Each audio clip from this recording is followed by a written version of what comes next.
My kids want to watch Mickey Mouse Clubhouse, so we're cooking a steak outside. Now, when it comes to cooking a steak outside, it's the exact same. Other than some environmental conditions, like going from about 110 degrees for the average or high or whatever you want to call it, to 95-ish, 95, 100. So it's still pretty warm, and that's going to change some of, not all of, but some of the factors that you're going to experience while cooking your steak. But enough about that. Let's look at our piece of meat. We're going to whip our meat out, so to speak. Look at this right here. Ready?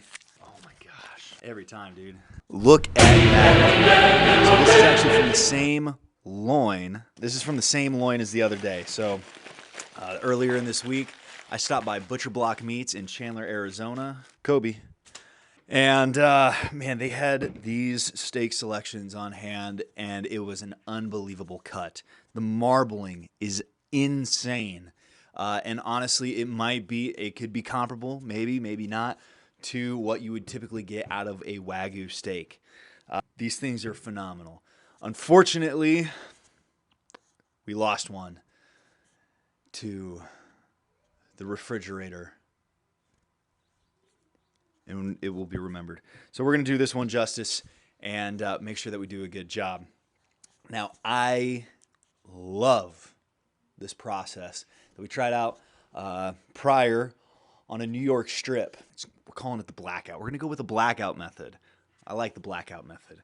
And so when we go into how we're going to be preparing this piece of beef right there, I mean, look at this thing. Look at that. Look at that meat, bro. In this preparation, we're going to go with our blackout method. And what does that blackout method look like? One, our LA black salt. This is coming from the mainland of Hawaii. It is a charcoal-infused lava salt from Hawaii. Very cool. Very aloha. Also, some black pepper. Nothing crazy about that. And some Wagyu tallow. I ran out of my little spray can. Like I said, guys, if you start using this Wagyu tallow, you're not going to stop using it. It goes so well with everything. Everything that you cook with it is going to taste 10 times better. It is the sauce. So we're going to throw some of this on here. We're going to be cooking with it. We're going to be preparing with it. And we're going to be using it on our black stone. And that's that last element, right? We got black salt, black pepper, some black can tallow, and a black stone that we're going to be cooking on. This is the blackout ribeye. Now, before I forget, we are going to be cutting this steak with a personal favorite of mine. This is something my wife got me for Christmas. But this is, without a doubt, the best utility blade that I have ever laid my hands on, that I will ever probably lay my hands on. It is an eat everyday carry. This is a Chris Reeve Sabenza. Man, I love this thing. They're made out of Idaho. Chris Reeve, they make some of the best knives in the world. The blades are phenomenal. The edge is phenomenal. The articulation, everything about it is absolute class. They make some of the best knives in the world. We're going to be cutting our steak up with our Chris Reeve Sabenza today. As we get into prepping this beautiful piece of meat, we'll flip it around for you. We're going to start with some blackened lava salt. Again, this is coming from the mainland of Hawaii. I don't know what I'm going to do when I run out of this stuff. I'll probably just have to plan another trip back there, but we're going to be pretty, I guess, moderate, but still generous. A lot of this salt is going to work into that steak. Now, as you can see, this is a little bit thicker cut. This is closer to 1.5 inches. And when you rub into the steak, you're going to be able to, you want to use your hands. A lot of guys that you'll see on social media and whatnot, especially when they're handling meat, they're going to be using black gloves and stuff. Washing my hands, washing the stuff, normal kitchen, protocols to maintain a clean cooking surfaces. But I like to rub it in with my hand. One, it kind of gives me a feel for the meat. It helps rub in that salt. The friction and heat from your hands is going to help activate some of that tallow, so that beef fat that's already in the steak. And you'll start to see that here. It's a little bit harder to see because of the black salt, but you can kind of see in this right there where a little bit of like almost cream, if you will, but that fat is starting to separate from the steak, and that's what you want to see. That's that tallow that's already in the steak rising to the top, starting to separate. And that is how you know it's a good cut of meat. And it's at the right temperature. You don't want it too warm when you start going into your prep process because you want the stability of that meat still being chilled. It's going to keep everything together. It's going to cut a little bit nicer. It's going to prepare nicer. And that structure is going to add integrity to how it cooks, right? It's going to stay together a little bit better. You don't want to get too mushy. We're going to open up our Chris Reeve Sabenza. Score right here. What scoring does, I'm a big believer in scoring. Not a lot of people do it, and maybe they do it, but just in different ways. But what scoring is doing is it's opening up the surface area of the steak. And essentially what you're doing is creating more surface area for the steak to cook with. This is important because what you want is a broader surface area for more heat to cook more thoroughly through your steak, right? I usually do about 1/4 inch intervals, something around about there. I'm gonna take a little bit of tallow here. And I mean, this is just straight up beef tallow. We're not even using spray. We're just gonna spread that on like a sandwich. Once you start cooking with beef tallow, man, it will change everything. And then we'll add a little bit of black pepper here. Black pepper I like to use mainly because it really helps with the crust.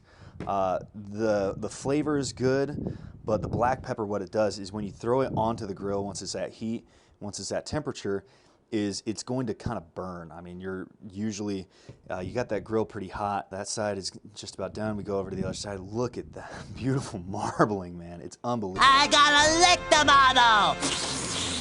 Get a little bit more black salt on here. Rub that in. Yeah, baby. Yeah. Typically, I'm a lot more generous with how much salt that I use. The reason that I'm not with this stuff is just because I have such a limited quantity of it for the time being.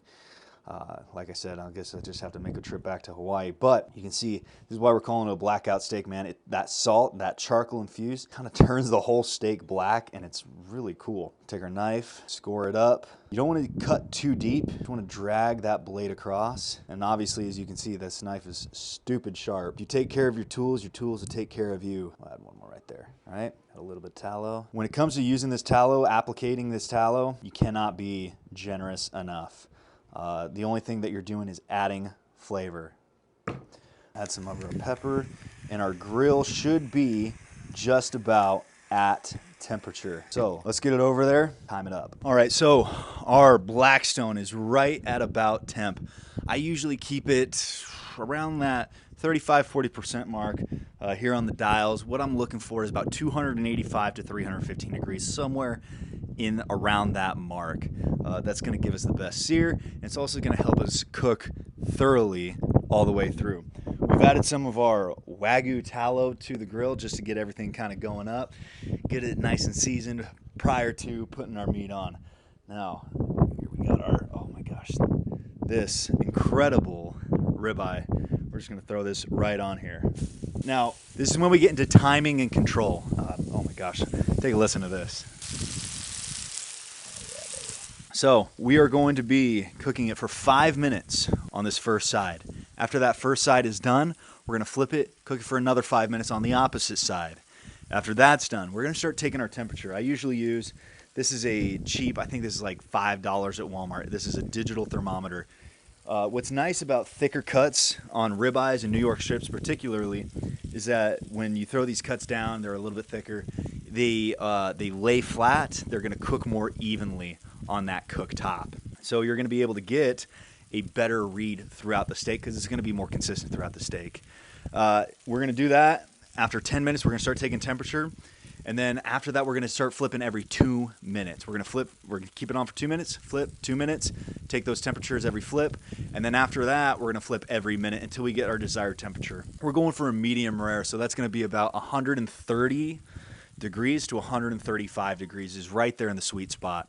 In the meantime, we're going to let it cook. Let it cook! You can tell a lot about how your steak is actually cooking by the way it interacts with the grill. You want to hear that sizzle. Here, after our first flip, you can see that crust start to form on that front side, and you can also see the black pepper and the charcoal in the salt doing work. It's going to give that darker tone, and we're seeing a really consistent cook all the way across. At our next 5 minutes, right, same thing, nice hot sizzle. We're going to start taking the temperature here, and once it gets to about that 135 degrees, that's when we're going to take it off and get into that next steps. All right, so now our steak is off the grill. What we ended up doing was 5 minutes, get that initial sear, get that steak cooking on the grill. We followed up with 2 minutes and 2 minutes, where each time we flipped, we were taking the temperature. It was a little bit lower. This is a little bit thicker steak. And to be honest, the Blackstone's probably running out of a little bit of propane. After that, 1 minute. And we actually followed that process for an additional 7 minutes on the grill. Following that process, taking the temperature each time, you're monitoring those conditions. You're able to make sure that that steak isn't overcooking, and you're able to track across the steak how it's cooking in certain areas. Down here, it's a little bit more well done. Around these thinner areas, it's a little bit more well done, closer to 140 degrees. Right here in the center, it was actually a little bit closer to 126 to 130 degrees, depending on how deep you're going. But that's really where we want to see. We want to see that aggregate of about 130 degrees internal temp. What we're going to do now is we're going to let it rest for 7 minutes. The reason we do this is because this steak is still hot. The steak is still cooking, right? That heat doesn't just go nowhere. That heat is still locked in there. So everything inside that meat is still working and still processing, getting to temp, making sure you're getting that real juicy medium rare.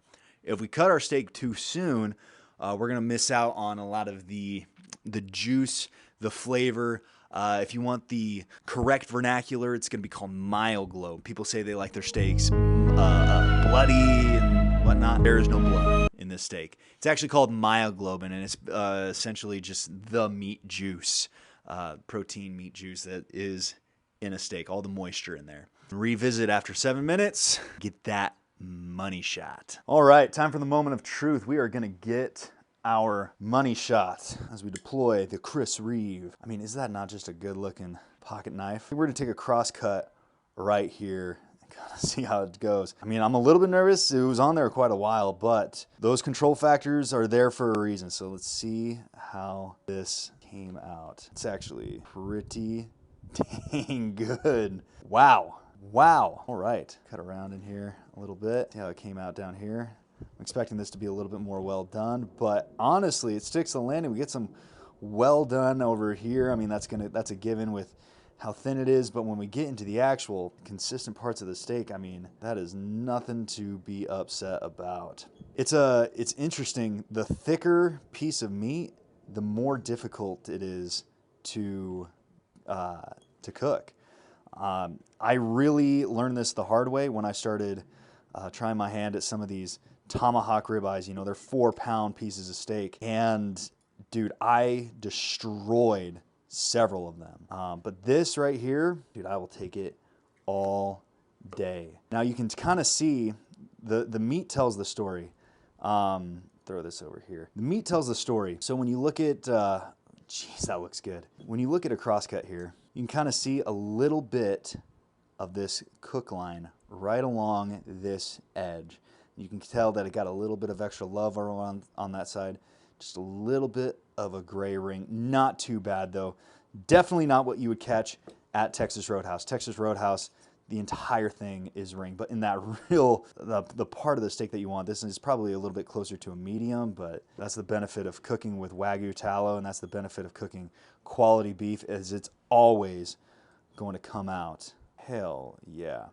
Now this is another feature that you don't really get in a restaurant, usually due to low lighting, but when you look at the color and when it starts to oxidize, once you cut into that steak and it starts to oxidize, I mean, this right here is almost a little bit rare, medium rare, but still in that medium rare, I would say, category. What you start to see is that oxidization of the meat, and you'll start to see it turn that deep red, that deep color. And this is actually really interesting. When a red meat is red because it's nutritional density, right? That's why if you look at something like beef liver or some of those organs, they are that super deep, rich color. That means they're super nutritionally dense, right? You look at something like elk meat. Elk meat is super nutritionally dense. When you look at this meat right here, you see the quality of the beef. You see the quality of the structure, the grain of the meat.